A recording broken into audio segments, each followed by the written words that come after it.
Halo warga Jakarta, bersama saya Dina Marcelina.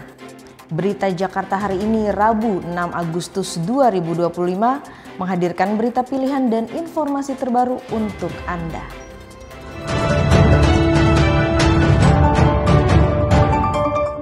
Warga Jakarta, sebelum kita ke berita utama berita Jakarta hari ini, dari meja redaksi telah kami siapkan 3 berita pilihan dari website beritajakarta.id berikut ini. Informasi pertama, Pemprov DKI Jakarta menargetkan pembangunan 50 ruang terbuka hijau atau RTH Mikro dalam waktu 4 tahun. RTH Mikro adalah solusi keterbatasan lahan di kawasan padat penduduk.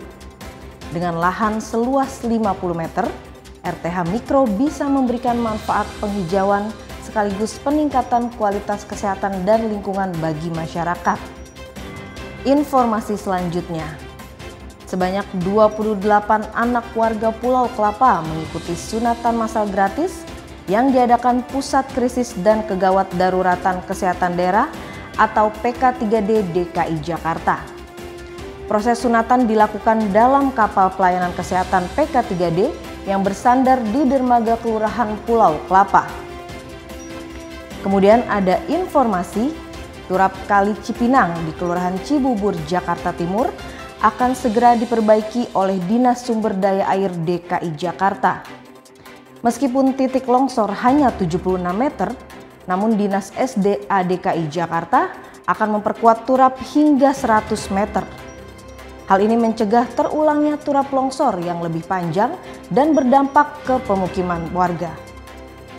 Informasi selengkapnya warga Jakarta bisa langsung kunjungi website beritajakarta.id, website berita resmi pemerintah Provinsi DKI Jakarta.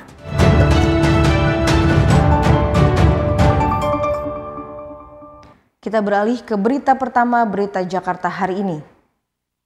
Pemerintah Provinsi DKI Jakarta berkomitmen untuk menjadikan Jakarta semakin hijau dan nyaman bagi seluruh warga. Gubernur DKI Jakarta, Pramono Anung resmi membuka pameran Flora dan Fauna atau Flona Jakarta 2025 di Taman Lapangan Banteng, Jakarta Pusat. Kegiatan ini menghadirkan 167 stand pameran dari berbagai kabupaten, kota, dan swasta. Pramono menyebut pameran ini tidak hanya memperkenalkan hewan dan tanaman hias, namun juga menjadi wadah interaksi dan kreasi bagi warga Jakarta.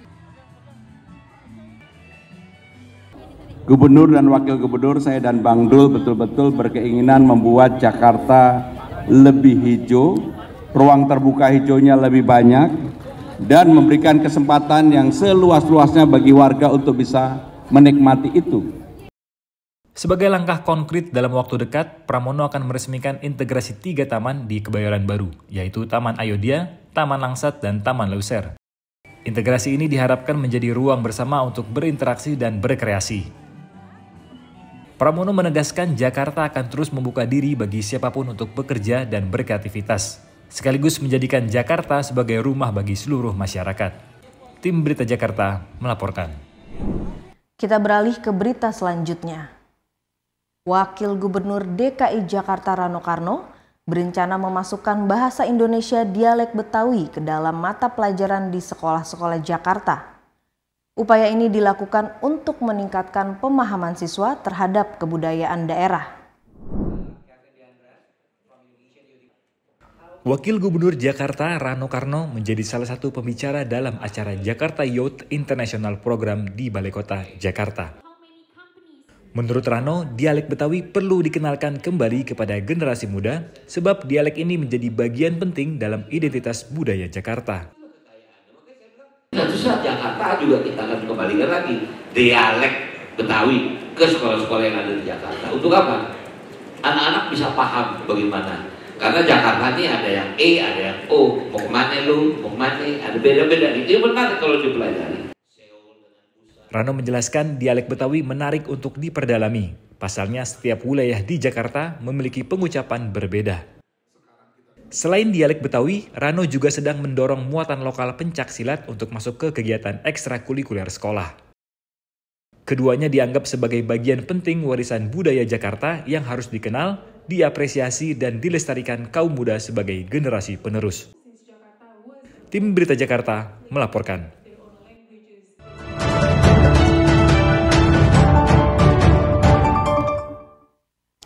Kita masuk segmen Info Jakarta.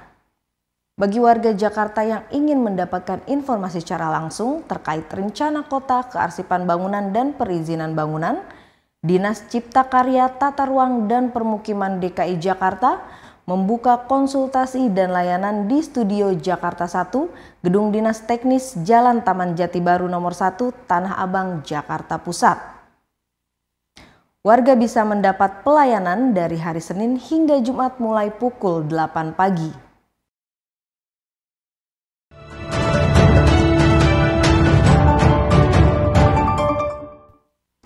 Beralih ke informasi cuaca. Sebelum memulai aktivitas esok hari, warga Jakarta bisa melihat perakiraan cuaca yang dirilis BMKG berikut ini. Dikutip dari laman bmkg.go.id, pada Kamis 7 Agustus 2025, diperkirakan sebagian besar wilayah Jakarta akan diguyur hujan ringan.